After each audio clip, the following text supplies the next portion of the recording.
Thank you, Mr. Chairman. Simple, easy, bipartisan measures. I couldn't agree more on the committee that was formed in the wake of 9/11. I've spent my entire career in a post 9/11 military, fighting in so many different places. And Mr. Greenblatt, do you know how many people voted for an amendment on this committee? My colleagues across the aisle, not a single person voted on amendment to figure out the country of origin, the terror affiliation, and any sort of derogatory information in the Darwa detention facility at Pulicharki prison in the Afghanistan withdrawal. Not a single person. So these are, what are we doing on a committee for Homeland Security if we're not figuring out where the terror threat is? So, Mr. Raggio, as a FDD fellow myself, I'll start with you. Are you worried about those 5,000 plus people that were released, or did they just kind of disappear back into their normal lives and have no terror ambitions at all from this point on? Oh, I'm extremely worried. One of the things I keep detecting when I'm from this committee is that, well, Afghanistan's Afghanistan, and it's not a threat to the U.S. homeland. But we had the largest terrorist attack occur on U.S. soil because Afghanistan was a safe haven for terrorists. However many have been killed in domestic terror attacks, it's dwarfed by the 3,000 that have been killed by Al-Qaeda on 9/11 and subsequent attacks by Al-Qaeda and the Islamic State.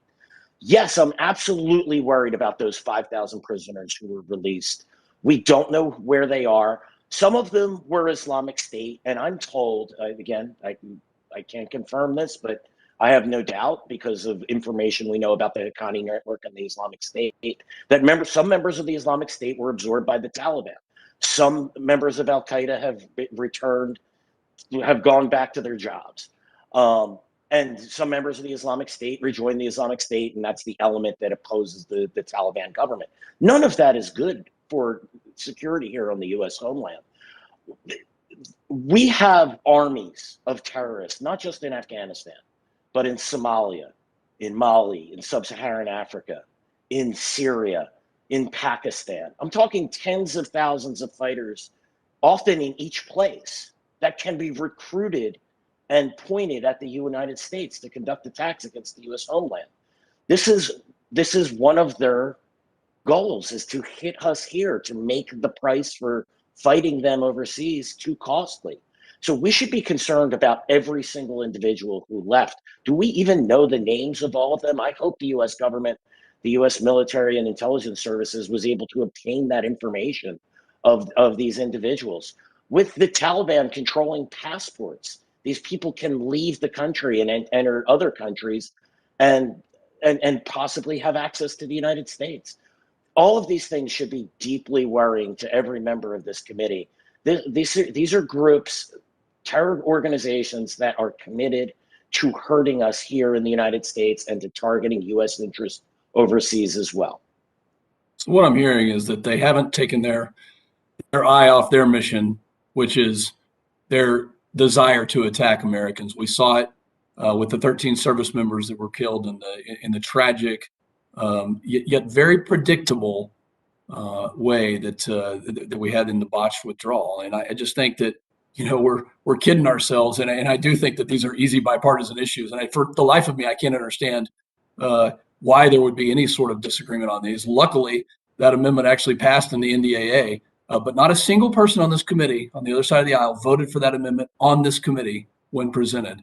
Mr. Greenblatt, let me turn to you, and thanks, Mr. Raggio, for your answer there. And I couldn't agree more. I mean, we have to focus on terrorism, and any sort of extremism is wrong. Any extremism is wrong, and let's look at it for what it is. But Mr. Greenblatt, I live in Texas.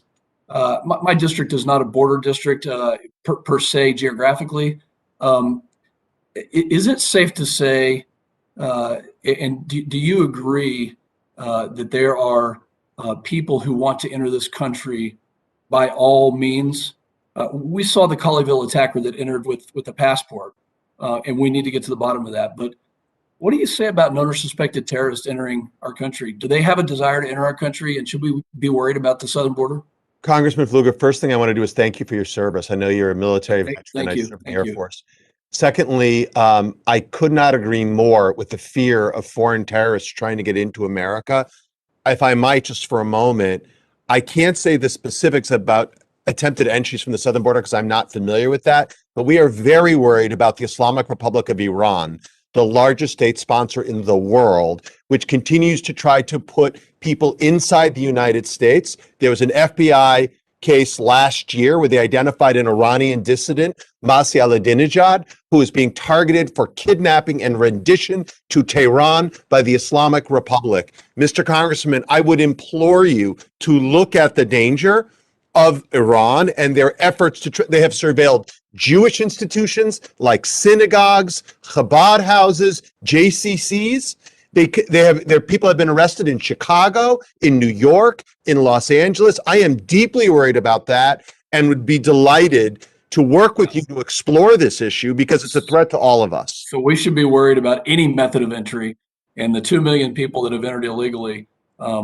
There's a chance that one or two of those might have terror ties. There's a chance that one or two of those might have popped on a known or suspected terror watch list. Our eye is so far off the ball. We've not had a single hearing yet on border security. And so I'm kind of wondering about that. So last question, Mr. Greenblatt, do you believe that the Houthis should be on the foreign terrorist organization designated, should they be a designated terror organization? The Houthis absolutely should be a foreign designated terror organization. They would attempt, look, we know they're bombing, trying to fire allies on our missiles in Abu Dhabi. We know they are agitating and militating against our ally Israel. We know their anti-American propaganda is extensive. They're a proxy state like Hezbollah and Syria of the Iranian regime. They absolutely should be on the list. No questions asked. Mr. Chairman, I yield back. Gentleman yields back.